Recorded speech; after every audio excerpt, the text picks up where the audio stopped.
Hi, Stephanie. Hi, good You have morning. 15 minutes for us to get to know you. Are you ready? Yes. All right, let's go. All right, tell us, who are you as a person? I'm a simple person. I don't like to overthink things. In terms of the relationships that I have with people, but at the same time, I am cautious. So there are some things that I like decisions that are important and big. I do think long and hard about them before I decide to do something. So that's one. I think I'm quite easygoing. Yeah, yeah. Got it. And how would you say that your life experiences so far have shaped the person that you've become? I think that before I became a parent, I I like to be sort of in control of many things in my life. But after I became a parent, I realized that there are many things that I cannot control. So over the years, I have learned to sort of slowly let go. Yeah, and in that way, I realized that actually it's better for my own mental health. Yeah. So Got it. I understand that you are legally trained. Let's talk about that. okay, Yeah, sure. what can you tell us about the Uh, background? All right. I started off as a litigation lawyer, and then later I moved to work at the Ministry of Law, where I was in charge of legal policy work. So what we did was every time bills are going to be passed in Parliament, we actually look through for legal policy issues to make sure that everything is in line with especially the Constitution. So that was the main thing that I did at MinLaw. And then after that, I was at MinDef for a short period of time. I was just like a legal counsel for MinDef. Got it. Yeah. How do you think those experiences can help make you a better MP, actually? Yeah. I think for an MP, we have two main areas of work that we do. One is work in Parliament, and one is outside of Parliament, right? So my legal work, I think, definitely will help me in discharging the duties of an opposition MP in Parliament. Yeah, because opposition MPs, all MPs, we have to scrutinize and review the bills that are to be passed. But I think as an opposition MP, we have a little bit more of that sort of duty to Singaporeans, to make sure that the laws that are passed are fair to everyone. Got it. Yeah. Let's talk about why you decided to join the PSP, right? Because you're a new face. I think everybody's was wondering. There are so many different political parties out there. Yeah. What made you choose the PSP? Yeah. So actually, since 2021, parliamentary proceedings are available for Singaporeans to watch online through YouTube. So I have been watching, and I realized when I watched that although PSP we only have 2 NCMPs in Parliament, they are very diligent. So they actually ask many questions. They raise many important issues and motions in Parliament. So their diligence caught my eye. That's one. At the same time, I also realized that they asked very difficult questions. Maybe it might be controversial to some, but they are very important, for us to find out what is actually going on. And so their courage attracted me as well. And that's why I decided to join PSP. Understand. When we talk about the PSP, I'm sure it has core values that, I guess appeal to you. What are some of those core values that the audience should know about? I think core values, probably 3 core values. One is the diligence part that I mentioned. The second would be courage, which I also mentioned. Whether you have the courage to ask those difficult questions. And the third and very important one I feel is compassion. So it goes beyond just sympathy and empathy. Compassion goes one step further, where you actually want to help. Yeah. So I think that is one of the core values of PSP, which matches with my own. Got it. Yeah. As an individual, what is something that you're passionate about, or one issue that you're interested in? I have a few issues that I'm interested in, one of which is accountability by the government to the people, which is why I think that the parliamentary process is very important, and it is important for there to be people in Parliament who are able to be objective on what is being, on the policies that are being formulated and decisions that are to be made. So, that to me is something that is very important. And I feel that in today's times where we have a lot of social media, there's a lot of information going around. I mean, of course, there can be misinformation as well, but I think overall it's a good direction for us to move towards. And I think that has also made people more interested also, I hope, in politics, because you have all this information going around. And then plus being able to watch and know what is going on in Parliament, I think it's a very good direction for Singapore politics. Got it. Is there one sector of society or a community that you feel like you can represent if you're in Parliament? Yes, I do hope that I can represent like maybe the slightly younger generation of young parents, of which I am one myself, and then also of the children, and also caregivers in our midst. That's also another group of people that I hope to represent. Actually, I was reading your profile. Am I right to say that you decided to be a stay-at-home mom for, was it 9 years? Yeah, for the past 9 years. Yeah, how was that experience like actually? It has been a tough journey. I won't say it's easy. I know that there are many people who do not think that this is something that they can do. Being with kids the whole day, yeah.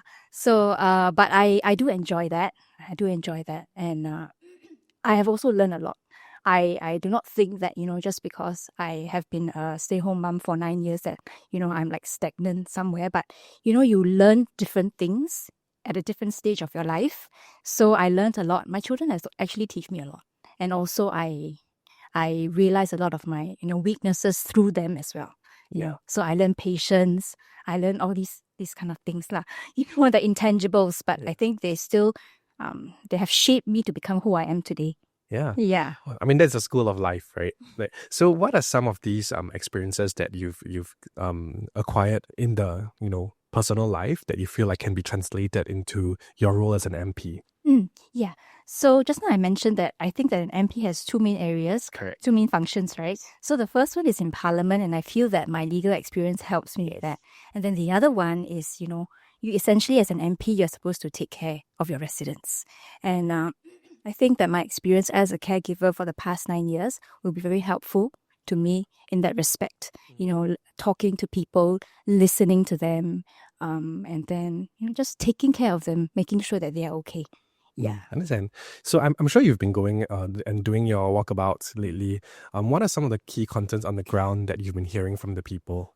Actually, for most of the people that actually are okay to engage with us further and speak to us, they have usually brought up more bread and butter issues.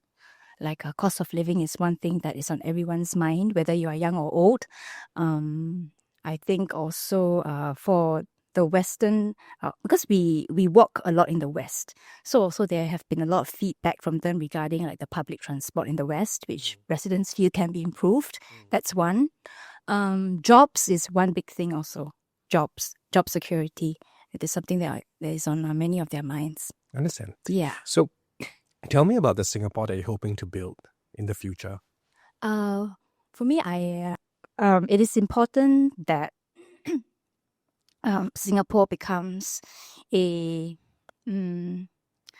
gracious place where people are more willing to come out of their comfort zone and do things that they like, and at the same time be open to helping others, be open to finding more about other people, as opposed to like just doing your own thing. I feel that maybe some of the younger generation might be like that, but I think that they're still young, and hopefully they will start to realize that the importance of politics in their lives, and also how they are bigger than they think they are, that they have the ability to actually influence and help a lot of other people. Understand. So one thing about the PSP that I've always noticed is the youth engagement, right? So the youth wing has always been very active. I guess you said you wanted to represent the younger generation as well. What are some of the key things that you think that young people will be concerned about in the years to come? I think we all can't run away from the basic things, like That's a 5 minutes mark. okay, like jobs, like housing, cost of living in general, whether it's of education or healthcare. So that's the financial part of things, the tangible ones. But at the same time, I think there is also the part about risk taking. Right. And I think it is linked to the financial part because you can only sort of have the capacity to dream and take risks if you feel secure, financially. So I think that is why for PSP, we always advocate for the financial part as well, because we know that it is only when this is sort of settled in place, then we can encourage Singaporeans, especially the young ones, to go ahead and pursue their dreams. I understand. All right, so let's talk about the GE a little bit. This is your first time coming forward. How has this experience been so far for you? It's been a whirlwind. It's been very exciting, and I have learned so much, I think, in the course of the past few months. Yeah, although I started in PSP almost 2 years ago, but of course, the last few months has been a lot more intense than the earlier period. Of course, yes. So I have learned so much. At Pioneer, I had to of course, with the help of the party, sort of establish my own team of people to help me.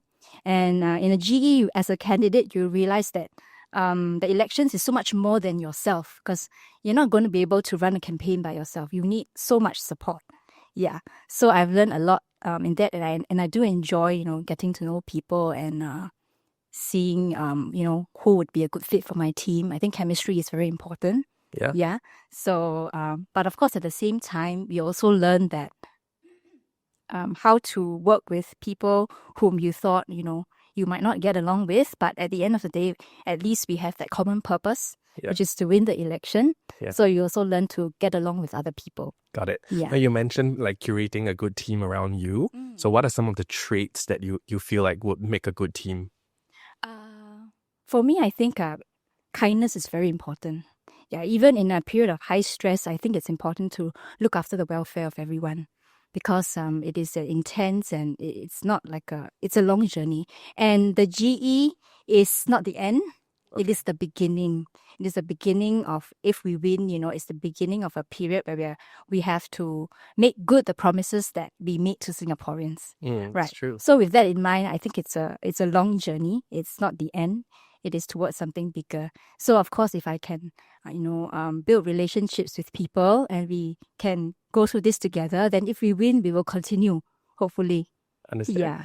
Well, the one advantage of the PSP is that you have, Mr. Leong Man Wai and Ms. Hazel Puat, who have been NCMPs, and then you have Dr. Tan, who's obviously have experience before. Did they give you any tips or advice so far? Yes, absolutely, they did. Because, before I decided to be a candidate, I had many considerations, right? I had to think of not just myself, but my family, and privacy concerns and things like that. So I spoke to Hazel, and she was very kind to share with me, because she's also a mom, right? Yeah. She has children. So she also told me how I can, taught me how to manage family with something like that, being a public figure. Yeah. So they have given me, a lot of advice. All right. And what is one thing that you hope that the audience can remember from this conversation that we're having? I hope that they see me and also PSP, the platform which I am using to raise awareness on certain issues. We hope that they see us as sincere people who are really doing this for Singaporeans. And to me, one very important value is respect. I would love to see, respect in politics, in Parliament, like, during debates, how the MPs, speak to one another, carry themselves. I think it's important that we respect everyone, regardless of which party you're from, because at the end of the day, the purpose of a parliamentary proceeding is for, the best minds to discuss and debate policies and come up with something that is for the good of Singapore, right? Regardless of which side you're on. It's true. So I hope to see that in Parliament. And of course, outside of that, I hope that they see that we are a big team. We have people from all walks of life, members and volunteers from everywhere, all sorts of people, all very different. But the least we can do is to respect one another in our interactions. All right. Thank you. Oh, That's it. thank you.